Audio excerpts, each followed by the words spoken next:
If you want to know why we're trying to get to Washington, D.C. to advocate for rural America, just listen to this. Hey folks, it's Pops. You ever stand in a small town grocery store, the one left for only 20 miles around, and think about how many neighbors count on that store to stay open?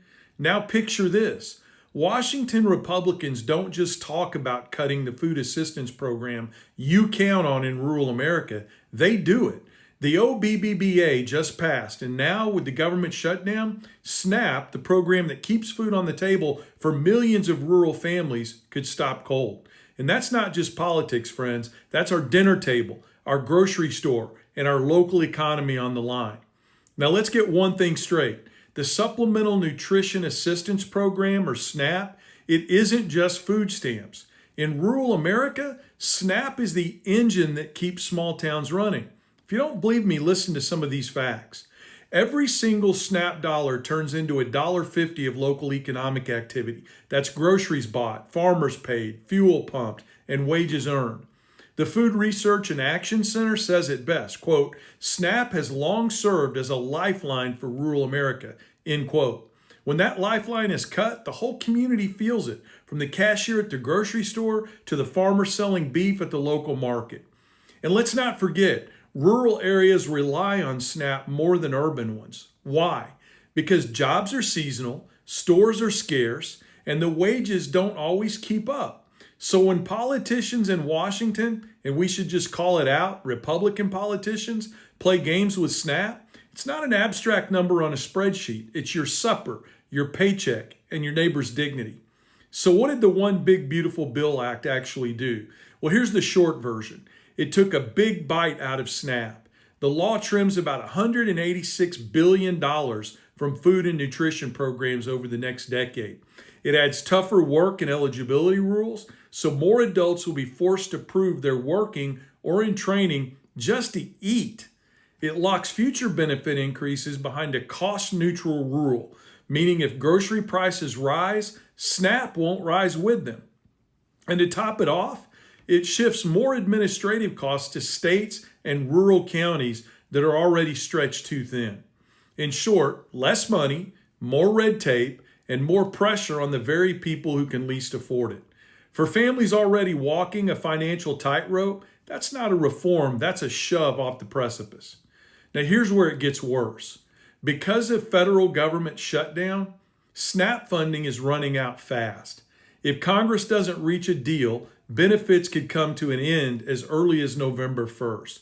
And that means tens of millions of Americans and millions of rural families won't see a dime in the food assistance they count on.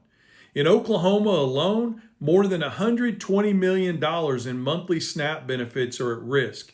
In small counties, that's 70% of the food safety net gone overnight. And it's not just Oklahoma, it's Missouri, Iowa, Arkansas, Kansas, Virginia, Ohio. Everywhere there are hardworking rural families living close to the edge. Think about that for a second. Imagine being a single mom in a town of 1,200 people driving 20 miles to the nearest grocery store only to find out your SNAP card won't work because Republicans in Washington, D.C. can't keep the lights on. That's not just hunger, that's humiliation. Now let's talk about who pays the price for all of this. It's not the lobbyists, it's not these Republican politicians. It's the working poor, the elderly, veterans, and people with disabilities. It's the folks in small towns where the grocery store doubles as a community center. And that's all over rural America.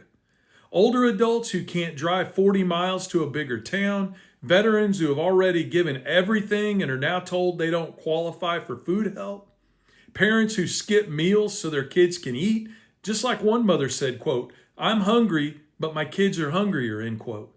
And when that SNAP money disappears, the ripple spreads fast. Local grocery stores lose customers, farmers lose buyers, truckers haul fewer loads. When the money dries up, the jobs dry up, and then the town dries up. It's not just about feeding people, it's about keeping the heartbeat of rural America alive. And here's the cold truth. Rural America always feels the pain first and the recovery last.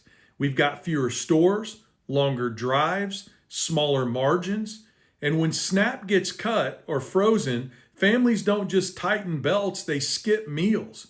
Food insecurity climbs, kids struggle in school, hospitals see more malnutrition cases, and when the grocery store closes, the last one in the county, it typically never comes back.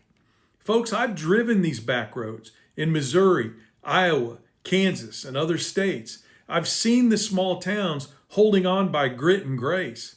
And I've seen how just a few $1,000s in SNAP spending can keep a grocery store alive, a farmer selling, a family together. Take that away, and you're not just cutting a program, you're cutting the roots of rural life. So what can we do about it?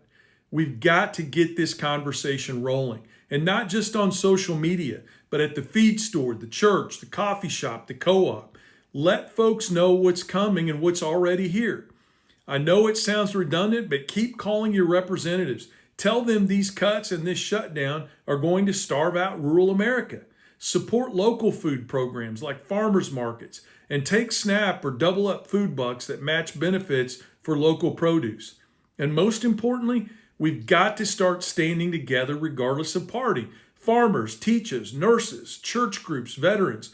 We're stronger when we speak with one voice. And that means not admitting you were wrong in the last election, but admitting you were lied to. This isn't just a line change in the budget. Combined with this shutdown, it's changing the landscape of rural America. Cutting SNAP isn't about tightening belts, it's about tightening hunger. And rural America can't afford that.